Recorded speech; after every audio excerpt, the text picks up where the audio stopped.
The commander of the Uruguayan Navy's United Nations mission in Haiti has been dismissed after the circulation of a video that allegedly shows Uruguayan peacekeepers sexually assaulting an 18-year-old Haitian man.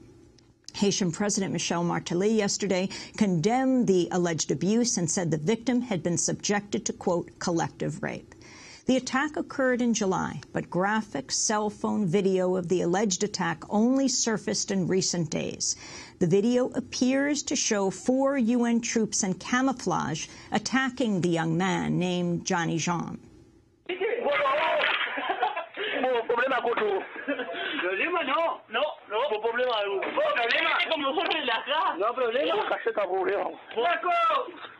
The video continues showing the men laughing and standing over Jean while he lies face down on a mattress, his trousers pulled down. Several men are shown restraining his arms and hands. The uniformed men speak Spanish, but it's inaudible. The Uruguayan Defense Ministry said yesterday it had begun a repatriation of the troops involved in the attack. This latest episode follows others by UN forces. In December 2007, 100 Sri Lankan soldiers were deported from Haiti following charges of sexual abuse of underage girls. In 2005, UN troops went on the rampage in Cité Soleil, one of the poorest areas of Port-au-Prince, killing as many as 23 people, including children. Yesterday, there were demonstrations in Port Salut, the seaside town in Haiti, where the attack is alleged to have occurred. Independent reporter Ansel Herz spoke to resident Katya Daniel at the protest. We are here in support to Johnny Jean because of what happened to him. It could happen to my brother, it could happen to my sister, it could happen to anybody. So that has to stop. It's not the first time that happened here in Port Salut. It has to stop. It cannot be, that cannot be continued in the country. Those people are here. SWAT is also peacekeeper, but they are not peacekeeper here. For the rest of the world to see what those people are doing to the poor country of Haiti. When they come to Haiti, that's what they are doing. They're not helping us. They're not coming here for help. They're coming here for abuse.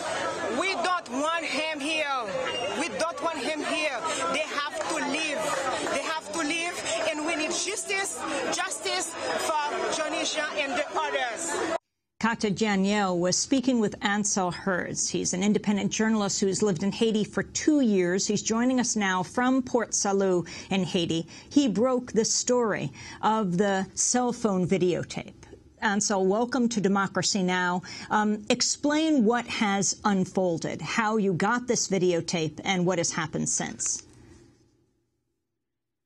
What happened is in late July, it's not totally clear exactly what date it occurred, Johnny Jean was assaulted in some form inside the base. That's what the cell phone video appears to show.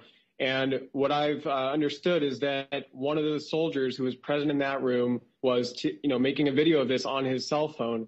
He then, came outside of the base one day about a week later, and 2 young Haitian men were walking by the base. They were playing some music on their cell phone, and the soldier said, "Hey, I like that music. I'd like it on my phone."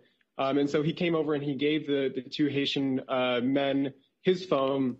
These guys were then looking through his phone to see kind of if he had any good music on his phone. This soldier, they saw this video on this soldier's cell phone, and one of the young men recognized his own cousin, Johnny Jean, in that video, and was shocked. He transferred that video using Bluetooth over to his friend's phone, and at that point the video had gotten out, and so those boys later gave that video to a local journalist and activist. They were later also in a meeting, they told me, with MINUSTA officials. MINUSTA is the acronym for the UN peacekeeping mission here. And, they told me that the MINUSTA official who was there denied that this had happened. And then they showed him the video, and he broke out sort of sweating. He was shocked at what he was seeing. So that's how the video came out. I arrived here in Port Salut on Wednesday for the first time. And when I arrived, the family of Johnny Jean was making a criminal complaint at the courthouse about this incident. Time had passed and Johnny Jean had not spoken out about this. I think that he was afraid. His mom said that he stayed in the house for 2 weeks after it first happened, and she didn't know what was going on. And then somebody was walking by her house and asked her, "Hey, do you know that MINUSTA soldiers raped your son?" And she was, of course, shocked, and she questioned him. And then they decided to go forward with this criminal complaint, and they gave me a copy of the video last Wednesday. It has led to the dismissal of the head of the Uruguayan Navy UN mission in Haiti. And explain just what MINUSTA stands for people who aren't familiar with the UN forces in Haiti. Yeah, MINUSTA stands for the United Nations Stabilization Mission in Haiti. It came into the country after a 2004 U.S.-backed coup d'etat drove President Jean-Bertrand Aristide out of Haiti.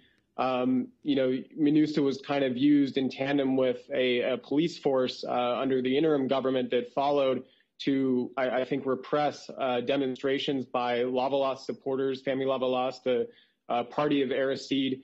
And since then, they've kind of had ups and downs, I think, in their relationship with Haitians at large.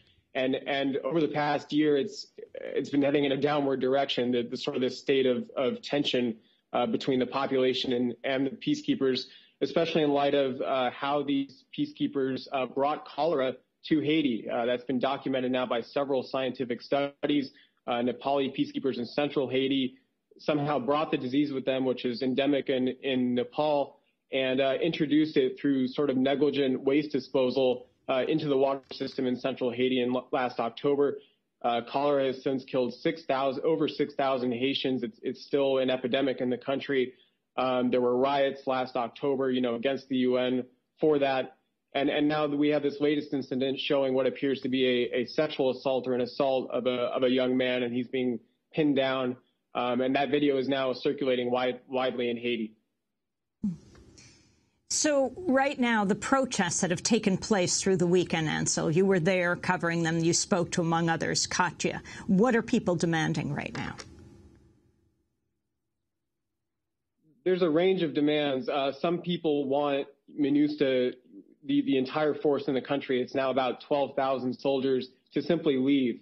And that's a demand I've heard elsewhere in Haiti as well. It's not just here in Port Salut, whether it's Cité Soleil, which is a very heavily policed slum in Port-au-Prince, whether it's Cap-Haïtien, the northern city, where a young man was hung inside a UN base last year, a 17-year-old, and there was never a clear investigation into what happened. The UN claimed that he committed suicide. People here in Port Salut at the opposite end of the country have spoken about that to me. That's in their memory. They know that there are these cases where things have not been investigated. And so, some people believe that they need to get out of the country right now. Others are asking that they transform their mission from one of military, so-called peacekeeping into development, building roads, building schools, helping create the infrastructure that Haiti needs to get back up on its feet after the earthquake, which happened January 12, 2010. Other people here in Port Salut are more angry with specific problems that they're having with the UN, whether that's a pool of dirty water that has amassed right next to the sea, right alongside some homes. It's down the road, basically, from another Uruguayan UN base here in Port Salut. I watched this water actually flow out at night, as the residents told me that it did. And I think you have video of that.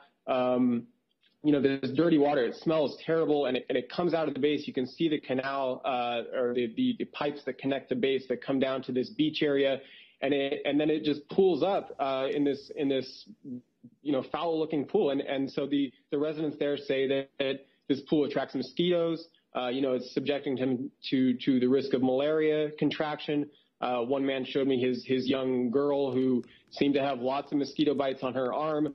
So they're really upset about that. They've said they've asked MINUSTA to take care of this, and MINUSTA hasn't. There are other allegations made by the deputy here in Port Salut that women are engaging in food for sex, although that's unproven. I haven't been able to find evidence of that. And there's actually a fourth thing now, which I can tell you. There's a 17-year-old woman here in Port Salut who has had a child by the UN soldiers. Her name is Rosemina Joseph. She's 17, and she showed me photos of the Uruguayan soldier. His name is Julio. She has a photo, with him attending her birthday party. She's 9 months pregnant, and she's about to give birth this month she believes September 20th, with his child. She doesn't feel like he's supporting her the way he should. She doesn't know if she has the money to pay for what the services she'll need when she gives birth. So she's a minor, and I want to emphasize that according to her, this was consensual. But she is a minor, and that obviously goes against the regulations that the UN peacekeepers have, and we'll be writing a story about this shortly. And she's not the only one who's engaged in sexual relations with the UN peacekeepers here. There are two other women that I've met now. One is named Narlan Nazar. She's 22, and another is named Dodette. These are very poor women. They don't really have steady work. And these other two women, Narlan and Dodette, both have had children. One of them is a toddler, 6 months old, and the other is a little bit older, 2 years old. And they're light skinned. You can see that they have hair, which comes from a light skinned person. So there are a range of complaints here in Port Salut against the UN peacekeepers. We're talking to Ansel Herz, an independent journalist based in Haiti since 2009. He has broken the story of the cell phone video capturing what is alleged to be UN peacekeepers from Uruguay sexually assaulting an 18-year-old teenager, a young man, in Port Salut, where Ansel is speaking from now.